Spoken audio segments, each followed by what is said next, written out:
Good evening and welcome all of you to the eighth session of Conversations of July 2024. Uh, we have today Dipesh, uh, my ex-colleague from Surya, Nepal. Dipesh currently heads HR for the second largest telecom company in Nepal called Ncell. We also have Tumpa, who has been in HR for a very long time. Currently, she's an independent consultant working with some major clients, including British Council. Uh, the topic for today is managing performance. Now, when we got into a discussion on this topic, uh, the thing which came out is that there are two aspects to it. One is the assessment, the performance management system, therefore, how you can assess performance of people. And once you assess performance of people, it gets connected to various other, HR systems, like, for example, compensation for rewards based upon performance appraisal. However, I think the most important uh, system with which the performance management process can actually link with is development of individuals. Because performance assessment actually gives out where exactly is the gap in performance, whether it is a gap in terms of competency, and whether, if this is the competency gap, how that can be mitigated through a systematic development process. So first, as I said, first we will get into the process of performance management per se, with its assessment format, uh, the entire thing of how you do goal setting, how you regularly review and give feedback to your uh, employees on their performance. And finally, you do the annual assessment, which gets links to reward, which gets links to talent management, promotions, etc. And of course, last but not the least, it also provides the direction in which development initiatives has to be taken up by a particular individual so that they can perform one in their current job and also in future jobs. So over to you, Dipesh. My first question to you is, uh, you have with several organizations, you have had the experience of implementing performance management systems. Now, can you take us through this experience and, point out what are the various important facets of performance management system that one should have in mind when they are implementing or redesigning a performance management system? Over to you, Dipesh. So thank you, Binayak. Thank you for calling me in this session, actually. But then I'll be talking about use case, actually. In fact, I'll be talking about, so how did I, in fact, revise the performance management system and what was the context, everything, Before I go into that, I think it'll be better if I give you the context of the organization when we implemented that, because obviously what was the need then, right? That is also important, that if I tell that to you, you'll be able to relate to how did I go ahead with revising the performance management system. Just to give you a brief context, actually, the company that I'm working right now, in fact, the same company, we have in fact, 2-3 times we have already done the revision as well in past 6-7 years, right? Obviously, because that was the company requirement, right? So coming from talking about the company perspective, I'll be talking about a use case when we revised in 2019. Actually, that was a big scale revision that we did. The company was doing very good, actually, at that time. It was one of its peak time then, but then it was going into a stagnation kind of a thing, because though the company was doing very good, the growth rate was not very high then. Then the company was thinking that companies should diverse into new businesses, should start new revenue streams as well. So from that context, now what kind of performance management systems that the company should have. So that was what was the discussion that time. So apart from that, just to give you a context, because that will also help out actually. So during that time, the attrition rate of the company was just 2%, just 2%. So by 2%, what I mean is that people were not leaving the company, people were there for a very long time, right? So just a company was, when we did it in 2019, the company was just 15 years old company. But then the average age of employees was 12 years then, right? So by that, what I am saying is that like those who have joined the company at the age of 23, they would have reached at the age of by 2019 they had reached 35 years of age actually. So the average age of employees was 35 years, Just to give you one more context, which will also help me to explain it later. Uh, Obviously, because of the company's context and given the legal provisions that are there in Nepal, the company was highly unionized also, right? Is unionized also. To give an example, the unions are very strong then. So whatever changes that we want to do in terms of employee-related activities, in employee-related initiatives, those have to be consulted. Those have to be discussed with the union also, right? I'm just giving you a context so that like it'll be help me to explain later. So if that is the context, the need was that the company had to build the future talents then. That was one, because company was going into stagnation, and obviously the talents had to be built for future Just to requirement. understand Yes, a little more clearly, please. these employees that you're talking of, they are what? Frontline sales, manufacturing? What exactly was the bulk of employees? Sure. Okay. So since it is a telecommunication company, so the company, the talents or employees would be from engineering background, managing technologies in telecommunication. The employees would be from various other departments also. To give an example, it could be commercial, marketing, to finance, to everything. So it was for the whole company we were doing it actually. So it was like from all the departments, right? So, and one more thing is that since company wanted to diverse into new businesses, so we had to build talent for the new business also. So that was also one of the company organizational requirement then. And since the company people had been there for a long time, people were very happy doing what they were doing. So they were resistance to change as well. So we had to change the mindset of employees also. That was kind of a need, the background of the company and the need. Then just to give you a context about the PMS that was there before the changes, in fact, like from Nepal perspective, the PMS was quite good actually, right? And we had like almost all the uh, good systems in place in terms of performance management. To give an example, there were KPIs for all the employees. There were behavioral assessment on values. Values perspective, like there were the individual development plans to PIPs to everything, So all those things were then that time, right? But then company thought that okay, now it has to change.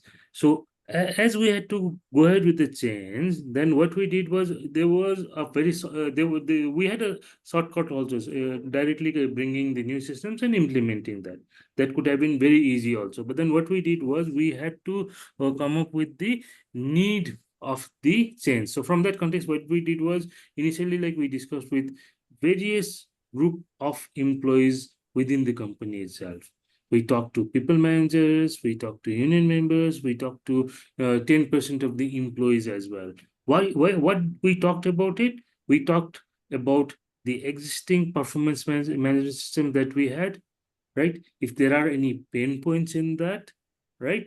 And like what would be their suggestions in that? So that was more to get information as to what was the as is situation of the performance management system that we had, plus what could be changed, or like what is the ideal state of performance management system that the company should have then, right? Then after that, like we did a lot of co-creation activities. And so the co-creation activities to obviously to ensure that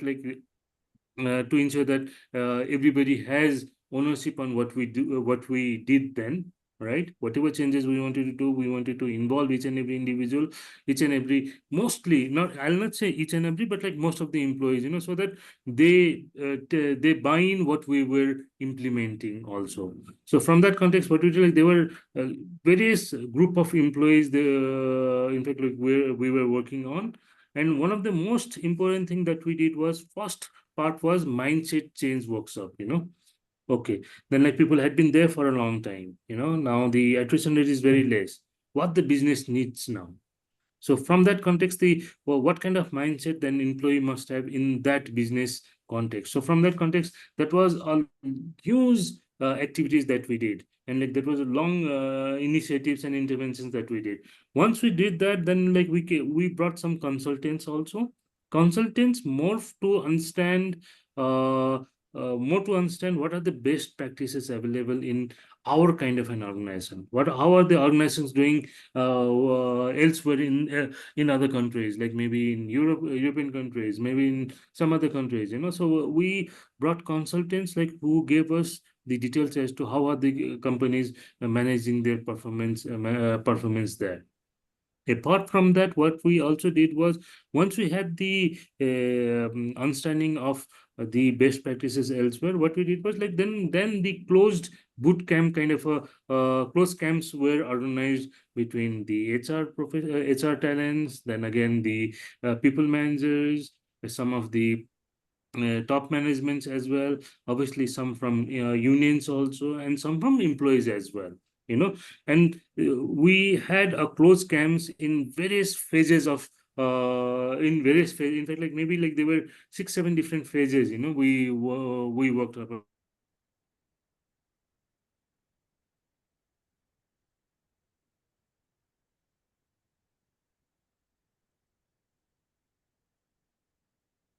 upon those, in those closed camps. So in fact, like we took help of consultants in terms of managing the closed camps, right? And then what we did was we uh, start. Is my video not coming? Just a minute. Yeah, the video got hit. Okay, just a minute. Oh, sorry, Yeah, sorry. there. Okay, fine. So in that case, like we worked on the consultants also. In the consultants helped us to manage the whole process actually in terms of processes. But then everything that we implemented or that we came up with was from within the group itself. And that also helped us in terms of implementing those later. But then that was very important thing which I want to talk about is co-creation perspective, co-creation of each and every activities. In fact, like we kept on like finalizing the MVPs, minimum viable product. Then again, we kept on discussing with top managements after each and every new initiatives that we developed it, so that like if there are any changes that we have to do, we could do it then and there. Or kind of if we had to fail, let us fail fast perspective also. That is what we did. Then once we had a kind of a framework in terms of what we wanted to implement versus like what was the pain points. Once we had, then I mean obviously there were lots of discussion with management committees also. Then the detailed performance management system was developed, though in fact, like if I talk about the time period that we took, it was maybe like 5 6 months we took actually in that was that detailed actually. So, and then once everything was done, then the part was from implementation perspective. Implementation also, we had to ensure that all the stakeholders, all the employees, everybody understand what are the new revisions that we are doing, what are the changes that we are going to implement. So from that context, like obviously that was a hectic task again. So again, in fact, like some of the union members were also present in the closed camp, but then we had to convince each and every union, not only one union, but then there are other unions. There were other unions also. All the unions we had to convince part. In fact, we went to 100% of the employees, informing them about the new revisions. In fact, like we had to develop the people managers. Actually, whatever we were coming up, development of people managers was crucial in that actually. So that is how we did it. And just to talk about few of the components or few of the features that we implemented in back in 2019 actually. In fact, like before 2019, we had a bell curve. We said that like, why do we need a bell curve? Why was that? Given the company's context, given the pain points that are there, that we received from the employees, what we came up is that we do not want our main focus has to be on the development of employees given the context of the company was doing very good, company had to diverse into new businesses, company had to build future talents, right? What are the future skills that would be required? So from that context, the primary objective of PMS was development of employees. Secondary was, of course, performance assessment and monitoring was also there. But then primary was development. So if the primary objective of the PMS was development of employees, then why do we need a bell curve? So from that context, what we said that, okay, let us go not have a bell curve then. Obviously, when we said so, there were lots of discussions happen on that. But then later on, we decided that, okay, we'll not have it have the bell curve. The second part was our second feature was we had 5 levels of performance for each KPIs, to give an example. So what we said that if we have to focus on development of employees, why do we need 5 levels of performance, right?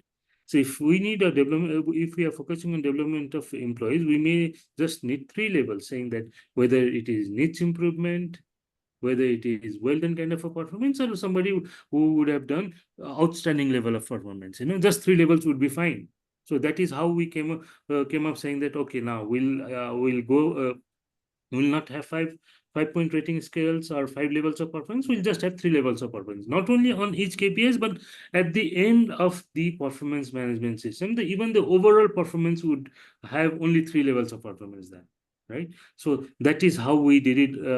We came up with that also. If that was the case with the KPIs or the hard KPIs, if I have to talk about, we call it what kind of assessment, what is more of the KPIs part. We focused more on how part also, right? How what we did, we had company focused leadership competencies, like we had like 6 of the leadership competencies which the company was focusing on more so from business perspective as to what kind of leadership competencies that are required from company perspective. So we had that in detail in terms of like all maturity levels, everything. So we embedded those leadership competencies into the performance management system. Not only that, the values perspective, values of the organization, and the desired behaviors that is required. So these 3 components were also included on how part of the assessment.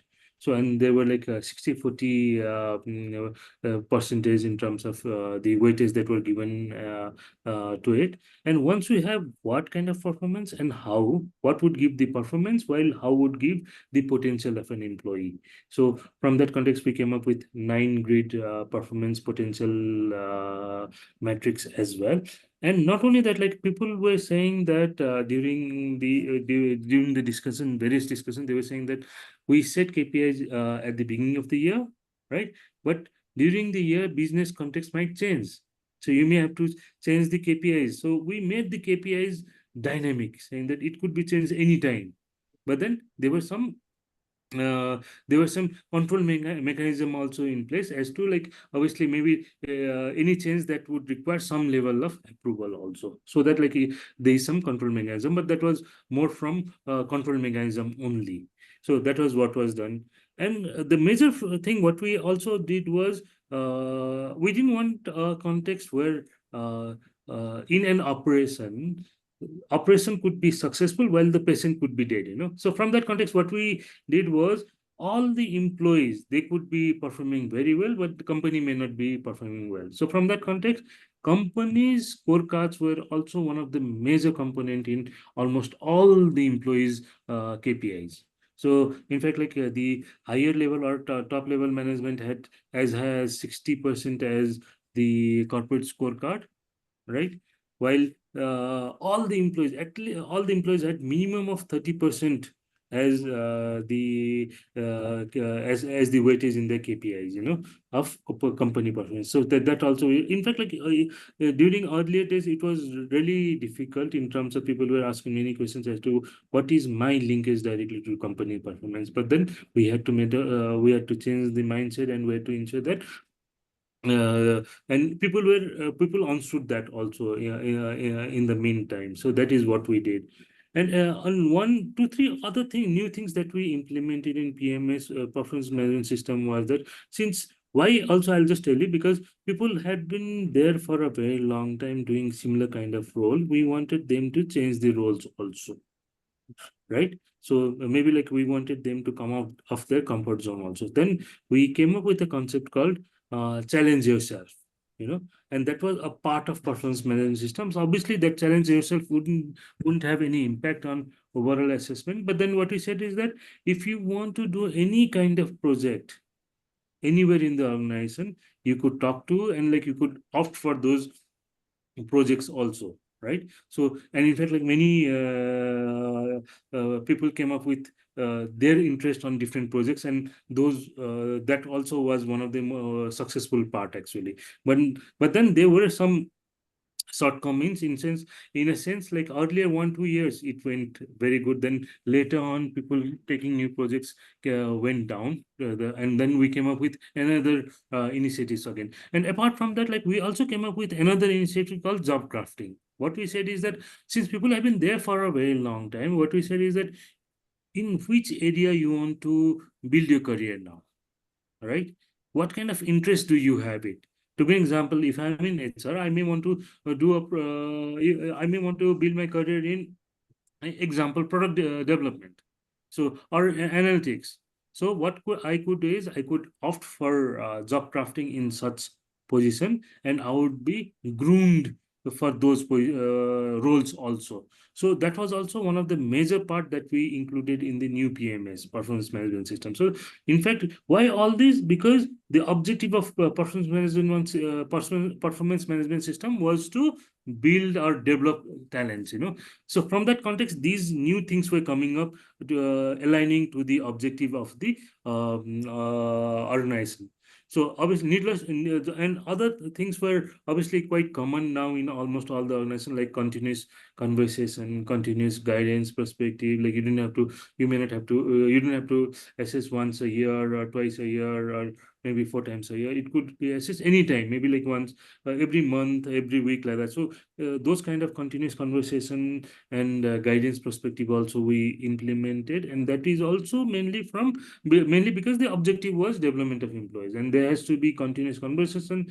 If any improvement has to be done, don't wait till the end of the year, like just like give your guidance, give your give your guidance, give your direction, and note it down as well, and so that like employees will have enough time to improve on their performance as well. So that was what was done. Apart from that, we did a lot of work on development of people managers. When you're saying continuous guidance, continuous direction, continuous conversation, from that context, people managers also had to play a very important role. So from that context, what we did was like we implemented or we developed people managers on coaching skills, and coaching skills also, like not only just training kind of a thing, but then like they were monitored for 30 days, 60 days, 90 days, and like and once they would have reached certain maturity, then they were led to continue with their coaching of their team members also. These are the major initiatives that we did in terms of changes, and there are many other things, but then these are the major parts I wanted to mention that. But then once we implemented, obviously, there were a few improvement opportunities we identified within a year time, actually, right? So when we implemented 3-point rating scales or 3 levels of performance, what we came to know is that those who were performing good versus those who were performing just okay, they were coming in the same bracket, though the focus was development of employees, but then those kind of like improvement opportunities, or people kept on mentioning that, okay, what is the, until unless I become outstanding, I'm not different from those who have just done okay, so just after a year perspective, we came to know about it, and then we changed it also. Yeah, we are not very rigid about it, saying that if there are any improvement opportunities, why not? Then we changed that 3 levels of performance into 4 level of performance. We said that, like, okay, one could be needs improvement, the other could be just okay, good, and third could be good level of performance, and the fourth would be outstanding level of performance. So we were not hesitant to change ourselves as per the need of the organization, as per the voice of the employees, I'll say, VOC, voice of the employees, VOE, right? So that is all we did. And in terms of challenge yourself initiatives that we did, as I said earlier, that initially we had lots of projects coming in. People were interested, they wanted to do it, but then after 1 2 years, slowly people were reluctant to take projects like that. So what we also did was, then we had to change some modalities in those also. So these are the major things that we did, Vinayak. Wonderful, wonderful, Dipesh. This is a perfect example of how an organization objective of developing future talent for a different revenue stream for different businesses was Yes. done with the performance management system in the center. What is very beautiful out here is that the organization was at a very good scenario when they wanted to get into this change. Yes. Proactively, when we want to do, if we are forced into a change, the chances of success are pretty low. But when the change is proactive and you can plan that change, it can actually work wonders. So, Dipesh, some of the points which I could understand from you is one, Mm. there is a strong linkage to the organization objective and the objective Yes. performance management system. Yes. Secondly, the entire initiative was to ensure that you can develop new talent for new businesses, new revenue streams that are there. So that is the big linkage that was there between business and the objective of the PMS system. Yes. Third is ensuring that all key stakeholders were aligned. As you Yes. went to the last employee to explain the performance management system. And before that, also, you had closed camps where you had taken people from the union, taken people from the managers, people managers who would be driving the process into the thing. See, this is something which the Gemba HR also says that in the design phase, you need to get in the people who are impacted, you need to get their buy-in. Then the Yes. deployment becomes easier. Yes. They have the context when they are going to do it. Third, very important thing is continuous improvement of the performance management system itself. Like you moved initially, you thought a three-point scale would be fine, that moved into a 4-point scale. Or when you saw that the enthusiasm of getting into new projects are coming down, you change modalities to do it. That is also a very important point because, see, there is always scope for improvement. And Yes. especially if your contexts change in the organization or outside the organization, you have to change for it. And having a rigid system can only become a source of inflexibility and a source in which, sorry, source of inflexibility. And that, that is definitely not conducive to development. Also, some of the features of the management performance management system where you did away with the bell curve because objective was to develop. Secondly, dynamic KPIs. This has been my this is something which I have worked in all organizations, and this is something which has been my observation that you cannot cast your KPIs or your goals once Yeah. in stone. The organization is working in a dynamic environment. Anything can become a priority of the organization at any point of time. Therefore, an individual can have a change in their priorities. And this is something which is very important for the organization to recognize and keep the performance management system and the goals flexible so that the dynamic context of the organization can also reflect in the performance management system. Great, Dipesh. The way you people have thought through and implemented the process is something which is exemplary. And I'm sure that this had a lot of takers in the organization, and organization actually went through a very conducive change to meet the objectives of your developing talent, uh, especially talent who were there in the system for a very long time, but who were almost in the space of stagnating, would get into a new challenge of, getting into new revenue streams, new businesses. Wonderful, wonderful, Dipesh. It was a great story. Uh, Before I come to you, Tumpa, I just open this to the audience. All of you have gone through what Dipesh had explained, how in Encel they implemented this performance management system. If you have any comments, if you have any clarifications, questions, you can raise it in the uh, chat box which is there. We will take it up once the uh, session is completed, which would be around 8:30, 8:35. We will complete the session, and then we will get into the more open sort of discussion where your questions would also be addressed by the panel. Now I want to move to you, Tumpa. Now, after what Dipesh said, the assessment part and the process and the system of performance management, while there was a focus on development, and one of the things which Dipesh had explained that how they develop their people managers so that the performance management and the talent development process can be, strengthened.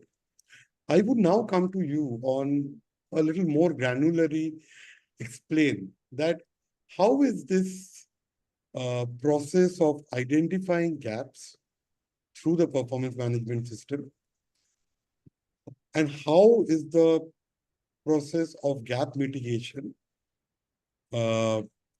addressed in organizations, and what is your thoughts about around it? Over to you. So thank you so much, Binayak. So let me talk about this. So let us first understand what is the basic purpose of a performance management system in an organization. The fundamental purpose of a performance management system in an organization is to assess the capability of the organization, is to evaluate the capability of the organization. How capable is the organization, and how capable can the organization become? So now, broadly, if we have to divide the performance management system, we can very fundamentally divide it into 4 parts. One is planning, one is monitoring, one part is the reviewing system, and the 4th part is the post-assessment development and post-assessment measuring, metrics of measurement of how have we achieved the intended outcomes. So let us look at each section one by one. I come from an experience of being on both sides of the table. I've been part of organizational HR for almost 20 years. And today, as a consultant, I'm advising a lot of organizations on developing the performance appraisal systems. Today, I'm working with a lot of organizations who have organically grown. Annual turnover is very good. But at this point of time, they want to set up an appraisal system because somewhere they feel that the organization has organically grown and it needs to have a system of performance management system in place, a system of assessing, measuring, and evaluating the capability of the organization. So in this kind of a scenario, let me tell you how we implemented these 4 parts that I talked about. Now let me talk about the first part, that is planning. Dipesh has also talked about this. I think this part is very important because this is where we set the SMART goals and we act upon them. Irrespective of which kind of system you use, the goals should be absolutely aligned. When we say aligned to the objectives of the organization, what is it that we mean? Now, aligned to the financial objectives of the organization, the KRAs, the key responsibility areas, must be aligned to the financial objectives of the organization, the customer objectives of the organization, the process or compliance objectives of the organization, and the fourth part being the people development or organizational development in perspective of the organization. So the KRAs have to be aligned with all the four parts. And also another important thing is that the cascading of these KRAs, because the organization objectives becomes the objectives KRAs for the leaders of the organization, and this needs to cascade down to the team, to the last member in the team. So it is not only about clarity of the KRAs at a leadership level, but it is also about clarity absolutely till the last mile, last person in the team. And this is again a very important thing, that is the cascading down of objectives. Now here again we say, it requires a lot of communication. Because let me, since I have been part of the HR fraternity, HR is the custodian of the performance management system, responsible for the administration process and setting up the framework. But a performance management system can never be successful unless it has the buy-in of all functional and line managers, and everybody has responsibility and accountability in it. So right in the beginning, I think this is a very important system. Now, whether an organization follows the balanced scorecard system, whether the organization follows the OKR method of smart goal setting, but what is important is that the cascading of the goals and KRAs, where everybody in the department is aware of what is it that I am responsible for, what is it that I'm accountable for, who should I consult, who needs to be consulted to fulfill my KRA, and who needs to be kept informed. So as we say, the RACI matrix, so which actually talks about cascading of responsibility, accountability, right to the last person in the team. And this happens only when the HR or, when the organization spends a lot of time in developing the people, creating awareness about the intended outcomes of the performance management system. Why is the performance being developed? What kind of system? A lot of organizations I see they say we implement, we use the balanced scorecard framework. Now that I'm in the consultancy domain, I see, the framework not aligning with the system is because of the simple reason that the buy-in has not been taken, or people have not been aware. So transparency of the process, constant communication, I think these are some key ingredients to make a PMS successful. And right from the beginning, right from the KRA stage, where people know what I'm responsible for, people know what I'm accountable for. I'm aware of my KRAs, I'm aware of my KPIs, I'm aware of the measurables. How is my KPI for 100% achievement of my KRA? What are the measurables? So absolute clarity about that. And communication, constant communication, and making people aware about these factors. And this starts much ahead of the performance appraisal time, as we typically say, because performance management system at the end of the day is absolute the backbone and critical, spinal cord of all talent management systems within the organization. It's also the most hated It is process, the most hated HR process to all people. The entire organization hates the performance appraisal. Yes, absolutely. Absolutely right. So it starts from the planning. So I think the hated part is the reviewing part. Yes. The planning part. Also the fact that you have to actually, again, the question is how you get the buy-in. Yes. I have seen organizations, like I remember just digressing a little bit. This was one of the organizations in Calcutta, manufacturing organization. So we implemented the performance management system. So one of the things which we did before we went into a new implementation of a new performance management system, we came out with a white paper on what exactly is the performance management system. That came out in the company newsletter, with exactly showing that what had happened in this year's performance management system. How were you rated? Why have you got this percentage? That is one part. All that's one part. And secondly, on the development aspect, so that was the transparency. Second, of course, on the development aspect. So one is, people became confident that yes, this is an important system. This has some linkage to my performance, the organization performance. Therefore, if I have to improve my performance, there are certain, based upon the assessment, certain directions are being given to me on how I can improve myself.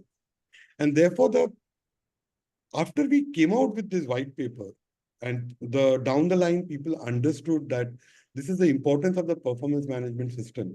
Yes, we did also a lot of communication with people.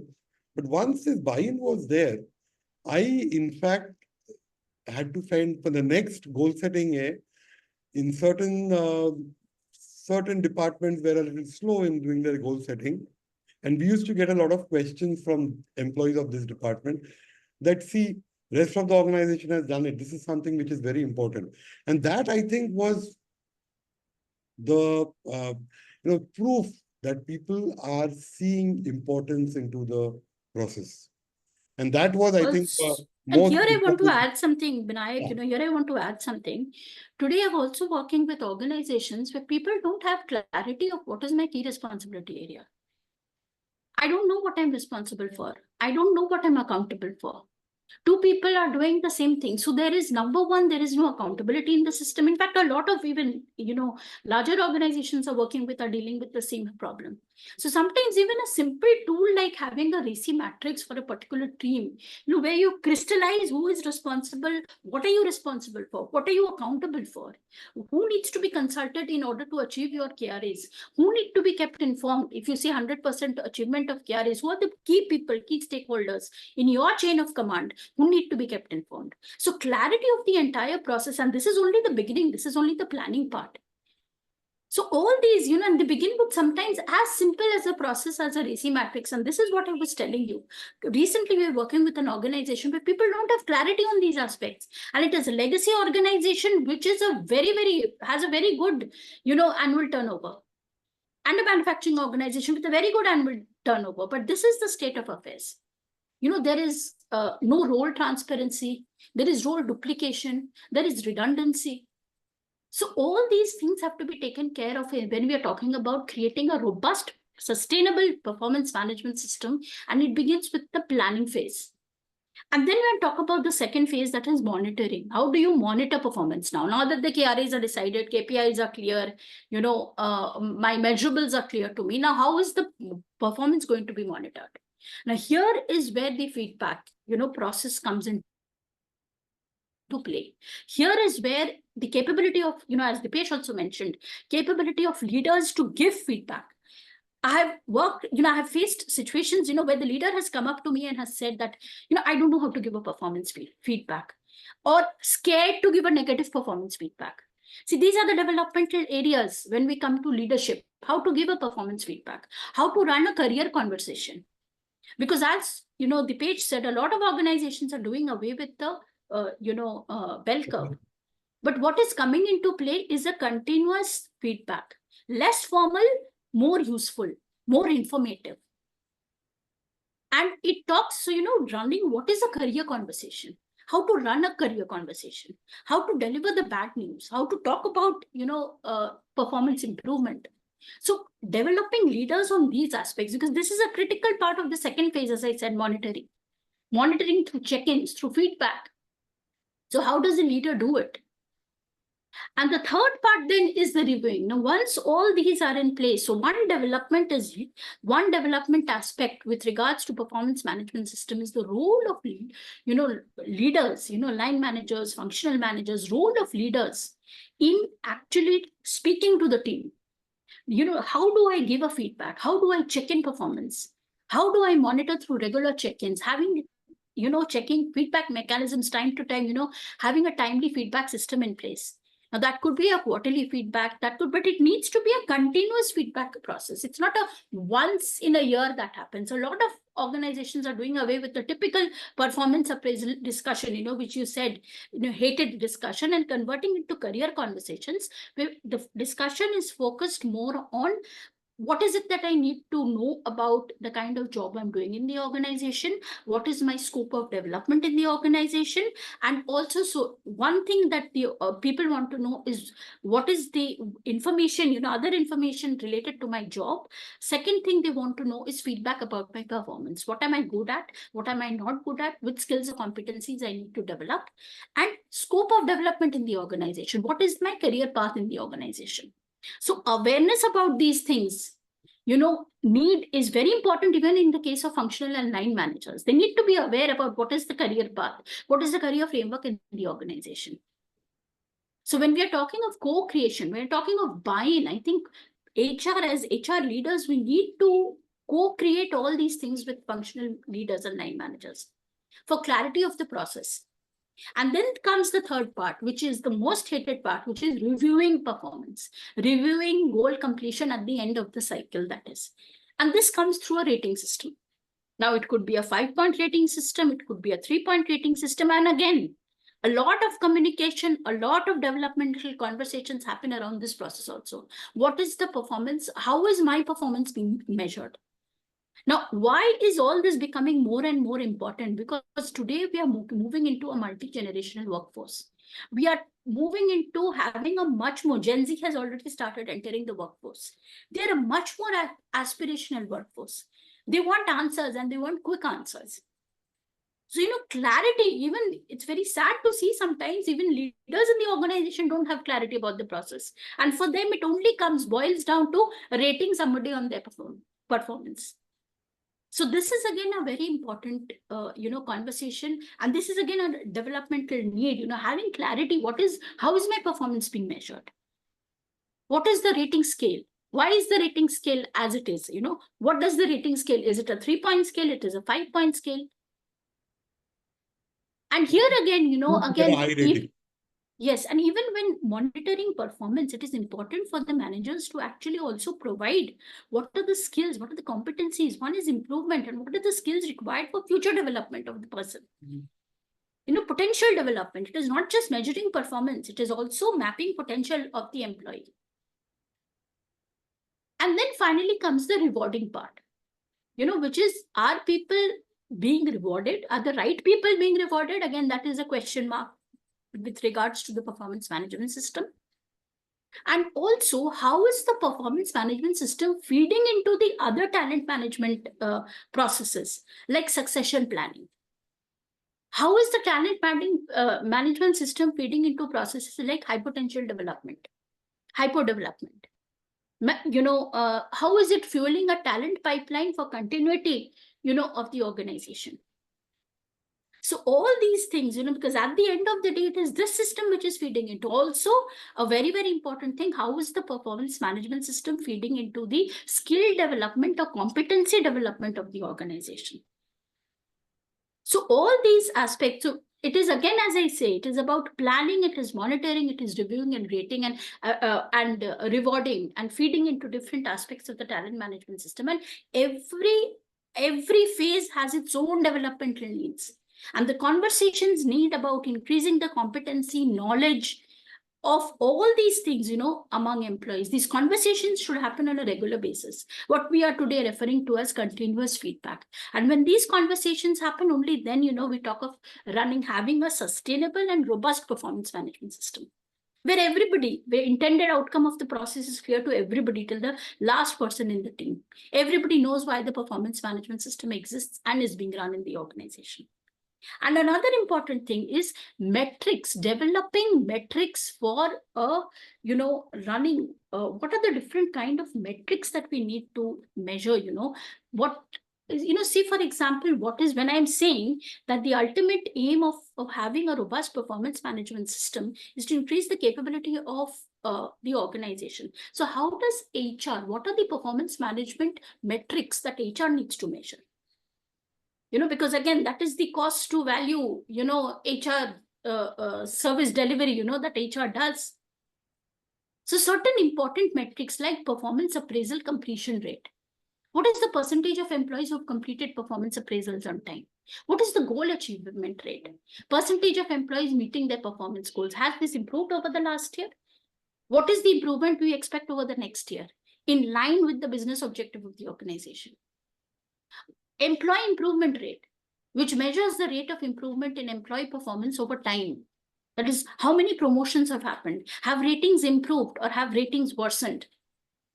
Then again, as I said, it is also important that succession, performance management system feeds into other talent management systems like succession planning. So what are the metrics, like internal promotion rate? How many percentage of positions have been filled through internal promotions? Because that talks a lot about the capability of the organization. Then again, another important thing is, measuring the process accuracy, rate of discrepancies, that happened in the system and how those can be improved.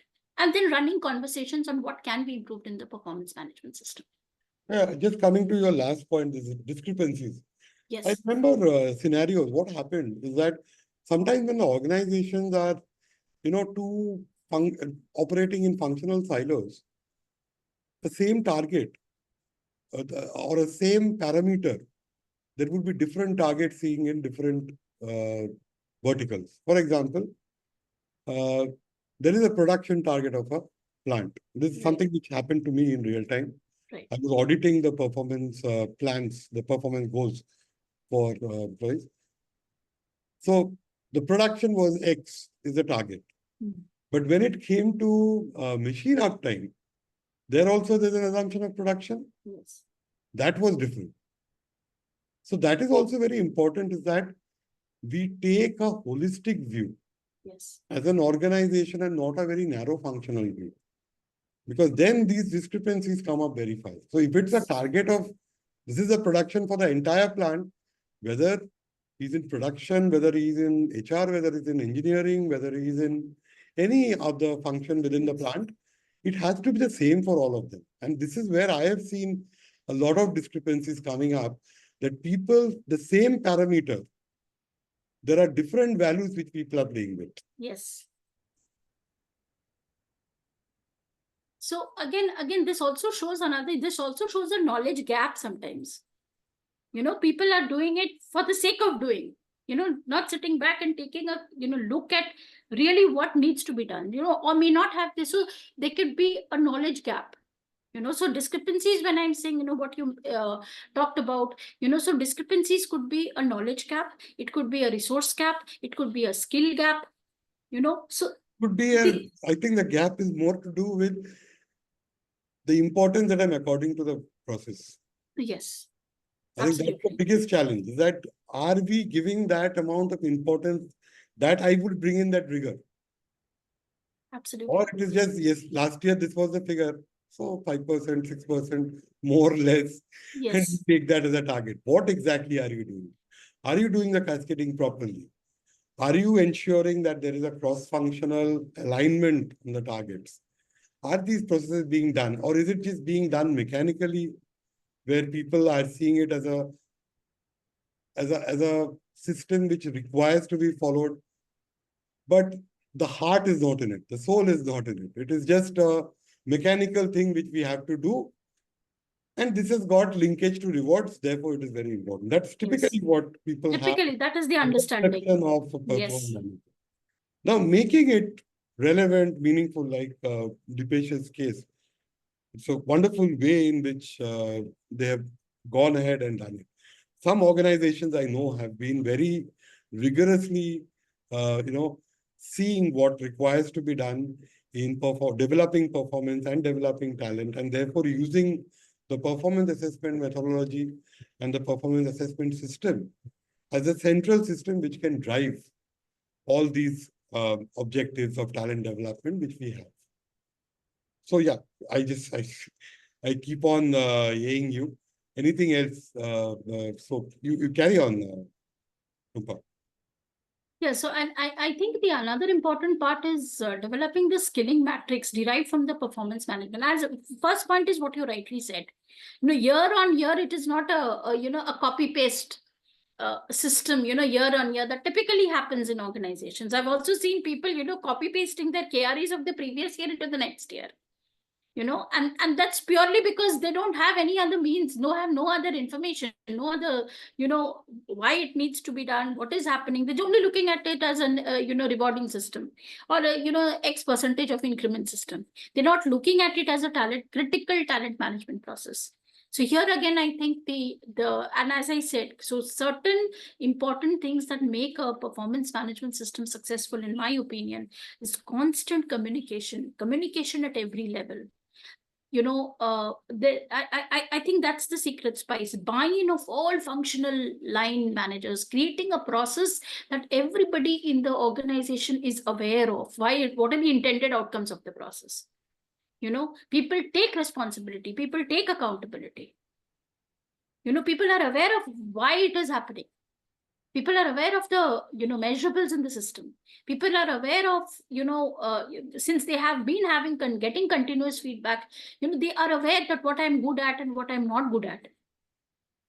So all these things, awareness, transparency, constant communication, continuous feedback, these are all critical elements that create a sustainable performance management system. So I have worked in organizations which have very good, MNCs which could run excellent performance management systems. And today I'm also advising organizations which have organically have grown very good annual turnover, but they don't know what to do, how to, and they've come to a stage where they realize that without a sustainable performance management system, the organization cannot move forward. Now, that's the importance of a performance management system, and how important and critical this process is to the entire talent management ecosystem. Absolutely. And going by the example of Dipesh, like a company, when it is doing well, Yes, thinks that that maybe we are doing great today, but tomorrow can be very different. absolutely. And that is that idea, and taking that performance management system as one of the key change agents for creating this organizational change is something which was visionary. I think, Somit, you had some comments for Dipesh on the performance management system. Could you just share it with him? Yeah, sure. Sure, Binayak. See, my observations in general, and I share them in the chat for everyone want to be on the same page. So while the case study was very absorbing, very lucidly and cogently narrated for us, it was more in the form of a story, engaging, listening to him. Certain points stood out. First of all, the organization embarked on the exercise when it was doing very well. Things were hunky dory. So it was not a reactive measure; it was a proactive measure. It needed to streamline and have a good PM system. So that is again far-sightedness and the sign of a healthy organization. Second point: wisdom in organizing closed camps and getting everybody, the buy-in, all the stakeholders, including the union, who may not be the best friend of the top management, but there was an inherent need felt to get them in, to get their buy-in and recognize. Otherwise, it will not get implemented, because if the union does not agree, any party does not agree. Absolutely, absolutely. It So will not- divergent views doesn't mean that you cut them out, you shun them out of the system. You get them to, it's a difficult exercise, but at the same time, which must be undertaken. Third thing which stood out is taking the very bold step of doing away with the bell curve. Obviously, bell curve can only work in an organization which has a scale, but it is again inherently unfair, because you're having to choose and reward few at the expense of others, when many people would have done well, would have met their KRAs. Both recognizing the need that no company, no organization operates in a vacuum. We are all part of a greater industry. We are all part of a greater economy, and certain changes here and there, maybe at the government level, maybe at the policy level, maybe at the industry level, maybe at the technological innovation level, would render the old paradigm, the old model, redundant, or at least amenable to change, making the PMS process itself uh, scalable and Dynamic. revisable, dynamic. recognizing the need to use the Likert, but whether 5-point Likert would be appropriate, 3-point Likert, which can later be scaled to a 4-point Likert. That is extremely important. And again, a very mature step. 50, recognizing the need to change the culture at the outset. So starting off the exercise, speaking of the exercise with a change the culture kind of workshop at every level, which is again a huge precursor to any successful PMS. And lastly, tying the individual KRAs to the organizational structure. I mean, I cannot underscore the importance of this point, because oftentimes what happens is dissonance happens because either the organization itself is not clear about the KRA, the broader objectives, or the top management is, loggerheads. It's some kind of a gray area. They recognize, as you were mentioning, you made a very important point: 5%, 6%, with no logic, no rationale whatsoever. You should look into take into account larger industry perspective, how you're doing with respect to industry, with respect to your peers, and then taking a step forward, not a regressive step. That is extremely important. So once you recognize what is the potential and the niches to be exploited, set the targets accordingly, and then the cascading exercise begins. It isn't nothing like eeny, meeny, miny, mo, kind of exercise, which is self-defeating at the start. Another big one which used to happen is that if I am the boss, I have a target of 100. I will ensure that the team will have a target of 200. So that even This is a regular if they feature. get to 50%, I used to have I'm this still- conversation. my backside is There covered. should be one To target. put it very bluntly. Yeah, it's very clear. And that used to That's happen. It's very common. It does happen. It does happen even now. My A would be 200. My team target would be 200, so that even if they achieve 50%, my target is achieved. Again, I mean, So these are I think this is something which it's not the objective of the performance management system, but it's an individual manager's way of manipulating the system so that and so just to typically supplement my what point, so these are something which are there. Yeah. Just a minute. I'll take just a minute. And just to supplement my point, number 6, going, what Dipesh was saying and what you were saying, it is extremely important. And of course, taking the flavor for Tumpa, it is extremely important to tie the organization once they have been rationalized, they've been foolproof, to tie, to align all the line and staff together. Because only then will everybody move forward with a common goal. See, it's like imagine the Kerala boat race. Okay, if 5 people are rowing in the forward direction, 4 are rowing in the backward direction, you'll not get to where you intended to. So everybody needs to row in the same direction and the same zeal and vigor. That will only happen once you have proper KRAs and they are aligned. So as a group, we swim or we sink. So that kind of a mindset, that kind of tacit understanding, implicit understanding should be there if the organization is to do well. So the team goal has to be bigger than the individual goal. One. Absolutely. And there should be a process, and performance management perhaps is a process in which everyone is aligned to the unique team goal which they will work towards. Thanks, Shomit. Thanks for your narration.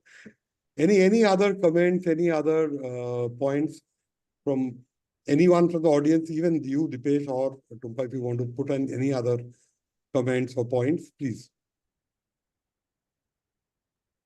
Just one thing, although we tend to, move away from the normal distribution curve, right?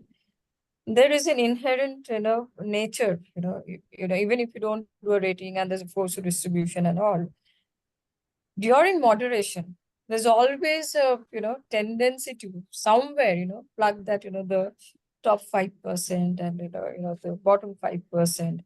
And make the curve move very progressively, because that's, they're always trying to, and I think it is fair, always try to identify your top 5% or a top 10% to reward, definitely, because we also have an, RNN system where we don't want to kind of reward mediocrity, right? Okay, I see a lot of organization nowadays. What they do is they're having multiple rewards and recognition systems. Everyone is getting rewarded, right? And that is a bigger problem. You know, people who are actually performing, right? How are we making, some kind of recognition special for them, right? And that's why that sometimes I feel that, this inherent nature of not being able to move away from that 5%, top or 10%, sometimes it's good for the organization. Okay.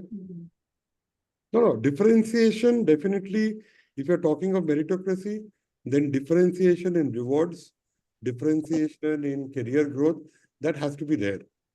Absolutely. If you're treating your performers and your like what Dipesh also was maintaining, that everyone, the okay performer and the great performers were getting bunched in the same category. Right, right.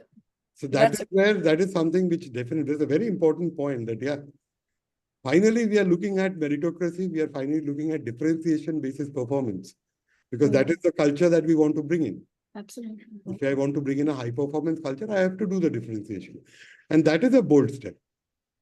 Because if you look at organizations, there is this, which I used to jokingly say, that my managers become communists when they come to performance appraisal. Everyone is the same. Yeah. And throughout the years, he was complaining about this person, that he is not doing well, he's a problem. When it comes to performance management, I have to give him high percentage, otherwise he will quit. That's what I think, That's a Tumpa said, story. continuous feedback. Yes. Not only feedback, which needs to be, captured, this has to be documented. It's kind of a digital diary you have to maintain for every your employees. And it's very common, during the performance appraisal, you tend to, give 4 and 4.5, 4.5 to all your We have people. heard about a lot of errors. One is, of course, Yes. recency error. In the month of March, Yeah. you end up Yes. doing some great project so that takes care of the things. Yes. Similarly, you have halo effect, horn effect. There are various Yes. Biases. Yes. which needs to be addressed. Thanks, Brishti, for this observation of yours. Of course, meritocracy is something which has to be driven, and performance management should ensure, more than the performance management system per se, it should be the compensation system, which is based on the performance management output, which has to ensure that this differentiation is there. Simple thing is that at your highest performance, what is the difference between your highest and your average? And what is the difference between your average and low performance? The differential between the highest and the average should be very high.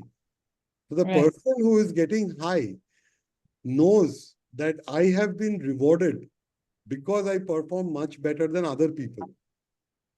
And that the person who's getting the average also have that aspiration that if I do well, I perhaps get into the higher range. So that differentiation is very important for developing a high performance culture. And unless that is there, everyone will be treated the same. And so you will have demotivation of your top performers. Yes. Right. Great, Vishnu. Thanks a lot for your observation. Any other points, any other thoughts do we have?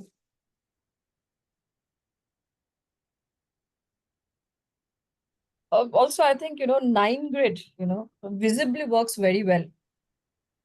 I've seen it. If you are being able to bucket and, you want to move your, folks from one quadrant to the other, and you explain very well, what every grid means, right? I think that's somewhere, I think visibly it really works very good. It's kind of a, mirror in front of your manager. This is what you had said, and this is how things are progressing. And you talk about these people, how you move them to the next level.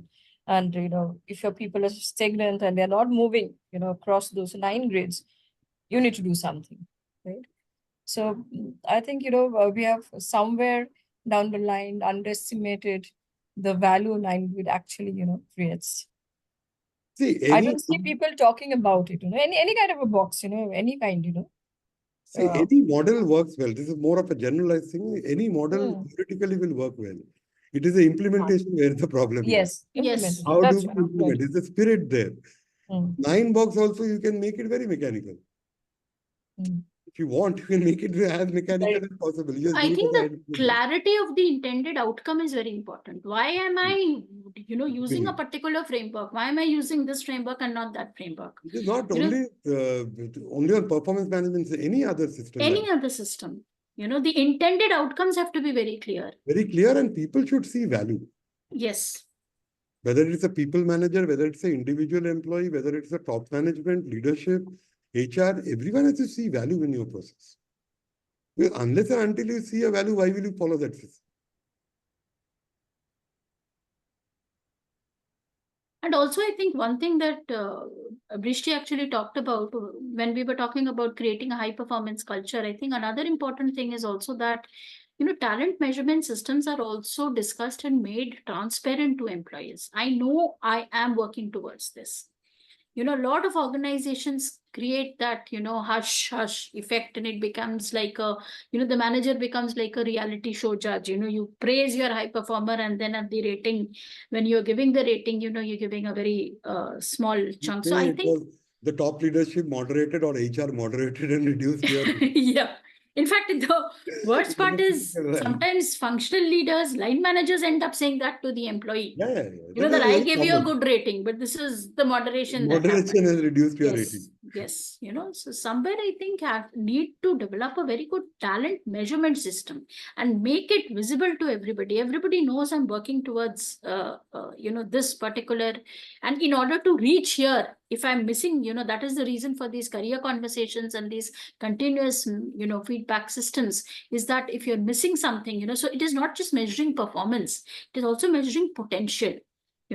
So that is the reason when we are talking about giving feedback, when we are training people, managers in giving feedback, we also talk about it. It's not about just measuring performance, but what is the judging the capability of that person. And talking about skill development, giving the right inputs for skill development of that person from X1 to X2. So that is again, these understandings, this clarity needs to be there. See, Even when we are talking about development of functional managers. all said and done, it's a difficult task because now you work with this person for an entire year. If you have to give him a bad feedback, yeah, it is difficult. But yes, it's a job which you have to do, and you have to do it honestly and sincerely. So that you can, what you need to understand is that it's not that I'm not making him sad or making him demotivated, but I am showing him the way, showing him the mirror that where you are. And if you have your ambition, how you can go forward. So that transparency and that courage also has to be there in the line. Yes. Line managers, sometimes what happens is, as I've seen in organization, they are not, this is one of the organizations I actually raised that, given that you're a line manager, how much time are you spending on formal assessment and giving feedback to your people? Yes. How much time? So typically it was with a engineering person. I said, what is the time that you spend on your engineering resources, your machines? And what are how importantly you treat it? And how importantly do you treat your engineers? See that comparison. You are looking at downtime. I think every minute you're looking at what is the level of uptime, what is the level of efficiency. But your people, you are reviewing once a year. How much time are you spending on the resource of human resource and compared to the other resources that you have at your disposal? Great. Any other thoughts, any other questions, comments from any of you? Binayak, Why? to add to that, to Pandit Tumpa's point and your point.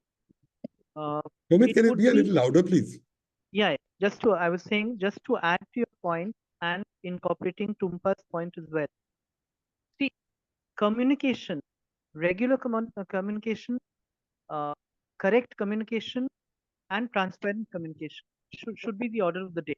So a step in that direction would be, why not have a quarterly, conversation, coffee?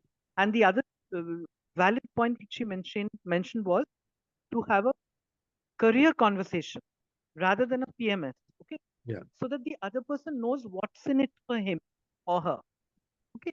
So maybe once a quarter, if you could meet informally, take time out, 1 hour, 2 hours, over a cup of coffee and probably a sandwich, have a meaningful conversation to see where we are, between the line manager and the staff, where we intend to be, and what is the corrective action we need to take. Then I think, it will be a difficult exercise.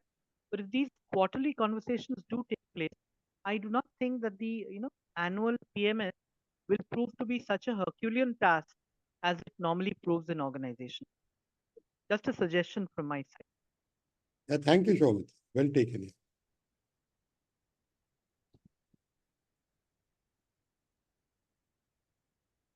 So, And I think another thing, just the last point that I would like to add, Binayak over here, that just emphasizing what Shomit said, absolutely right. And also these kind of communications that we're talking about, career conversations, need to be two-way. When we are talking about the functional managers KRAs, there are certain soft KRAs and there are certain hard KRAs. Hard KRAs is what is directly attached to their functional deliveries. Say in the case, as you mentioned, in the production deliveries or the functional deliveries. Whereas the soft, KPIs is where the people management aspect comes into play. So when they're having career conversations, I think it needs to be, one important aspect is quarterly, yes, and also two-way. What is it that my subordinate needs from me? What is it that I am lacking? Where can I help you to achieve what you're not being able to achieve? So I think one thing that Dipesh also mentioned, and this is where the coaching aspect comes into play. developing people leaders is very Yes, important. developing people leaders is very important. They become coaches, and rather than managers coaches and managers. I think that's the Yes. distinction that we are making. With only emphasis on my functional, KRAs and KPIs, and with only the hard KRAs and KPIs, and no emphasis on the soft KRAs and KPIs. So the performance management system also needs to be built in that way, that we need to identify the hard and the soft KRAs for, people managers also. Yeah, absolutely. Yeah, hi Binayak, Devika here. Hi, Devika. So I just add one point over here. For KRAs, if we align with the SLA, that is service level agreement, Can you be a little that's bit louder?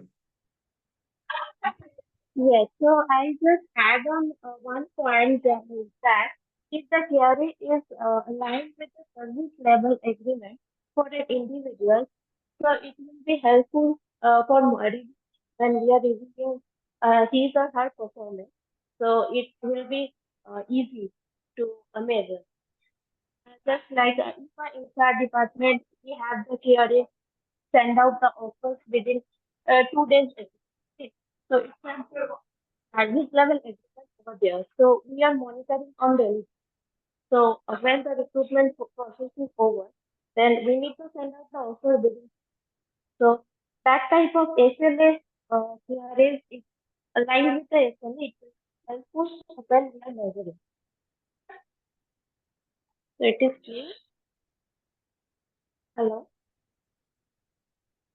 I just missed you in the last couple of things. So you are saying that in case there are departmental KRAs and individual KRAs, is your No, question? Yeah. yeah, I'm saying that if the clearance is aligned with the SLA, the service level agreement, so it will be easier to assess. Because in my department, where I'm from the recruitment team, so resourcing team, so after the offer that recruitment process, the SLA is sending offer letter within 2 days. Okay, so Okay. we are So linkage yeah, between the KRA and SLA. yes, yes. Level agreement between the different. Yeah, absolutely. Yeah, actually, yeah, I'm actually at the office here. It's IP, so it's restricted over the router network, so that's why it's Okay. breaking my voice. Okay. So yeah, Deepika, that's a point well taken. It is very similar to what I was saying, that operations has one say production has a target, but engineering has a different target when they're looking at uptime. So that alignment is very important, and service level agreements are one way in which, when there are departmental connections, departmental dependencies, service level agreement helps create that clarity.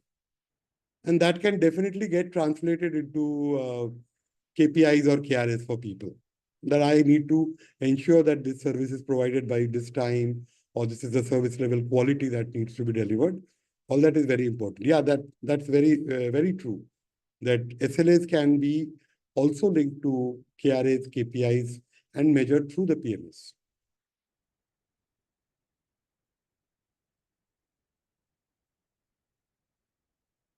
Wonderful. Any other thoughts, anyone? Otherwise, we will call it a day. We think we are already, pretty much to the end of the session. Any other thoughts, anyone? So otherwise, we will just close it. Okay. Thanks a lot, Dipesh, Tumpa, and all of you who are present here. It was a great session. This is the last of the conversations for the month of July. We would be coming up with the future plans for conversations very soon. I will put up a video on what are the next steps and what are the next ways in we will launch conversation, which form, which template, under what name. And it was great having all of you here. And thanks a lot. Bye then. Good night. Yes, thank you, everyone. Bye. Thank you, everybody. Bye-bye. Good night. Good night. Thanks everyone and wish you a good night.